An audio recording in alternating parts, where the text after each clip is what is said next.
Dans cette classe, nous allons dessiner un sketch et apprendre à appliquer des relations géométriques, en le préparant à ajouter des dimensions. Les relations géométriques sont très importantes car elles définissent le comportement des entités créées, comme nous le verrons au cours de la classe.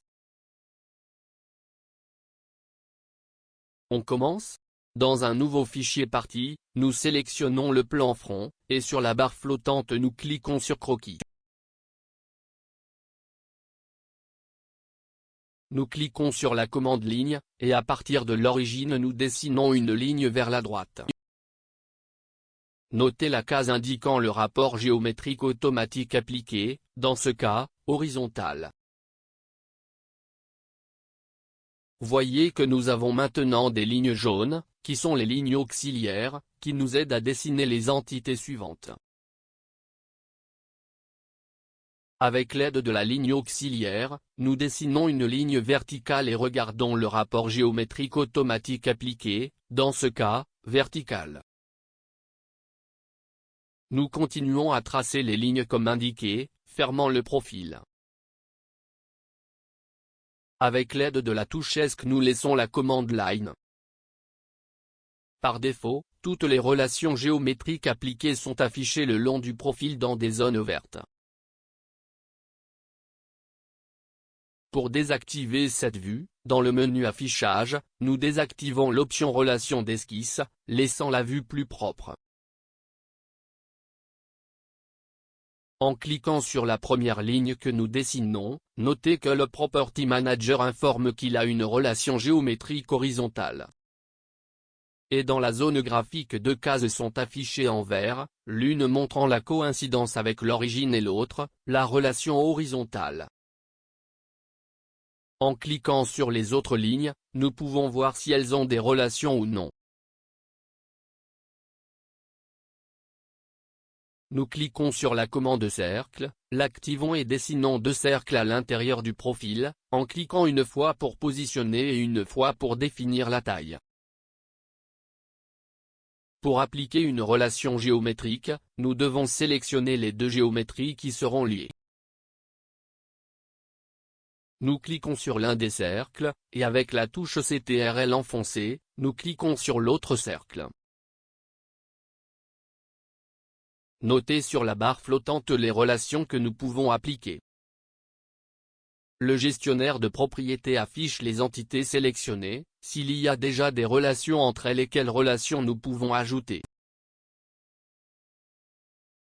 Celles-ci varient en fonction des entités sélectionnées. Nous cliquons sur Concentrique et remarquons que les deux cercles sont devenus concentriques. Nous cliquons sur Annuler pour annuler l'application. Nous avons maintenant cliqué sur l'option Equal et notons que les deux sont de la même taille. Nous cliquons sur les deux lignes affichées, en utilisant la touche CTRL. En relâchant la touche CTRL, la barre flottante montre certaines relations que nous pouvons appliquer.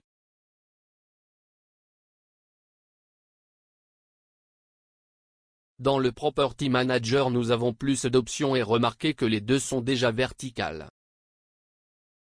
Nous cliquons sur l'option collinaire et voyons que les deux lignes s'alignent. Nous cliquons sur le point central du cercle et le sommet montré. Observez les relations que nous pouvons appliquer. Nous appliquons la relation horizontale et notons que le cercle est aligné sur le sommet. Annulez la frappe en cliquant sur CTRL plus Z et en cliquant sur Vertical. Encore une fois, le cercle est aligné avec le sommet, maintenant verticalement.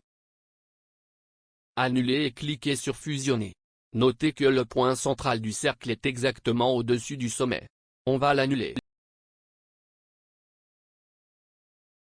Une autre façon d'ajouter des relations est en utilisant le menu Outils, Relations, Options ajoutées. Notez que la commande d'ajout de relation est activée et avec cette commande, vous n'avez pas besoin d'utiliser la touche CTRL pour sélectionner des entités. Nous sélectionnons les deux points centraux des cercles et le définissons comme vertical. Nous avons confirmé le commandement. Nous avons l'outil affiché Supprimer les relations, qui nous permet de travailler avec les relations appliquées dans le croquis. En activant l'option Tout dans cette esquisse, toutes les relations appliquées à l'esquisse sont répertoriées. En cliquant sur une relation répertoriée, elle est mise en surbrillance dans la zone graphique et nous pouvons la supprimer. Nous pouvons également supprimer toutes les relations en cliquant sur l'option Supprimer tout. Dans la classe suivante, nous verrons comment dimensionner cette esquisse pour la définir complètement. Nous avons vu dans cette classe les principaux outils pour travailler avec les relations géométriques, ce qui sera très important dans le développement de Sketch tout au long de ce cours.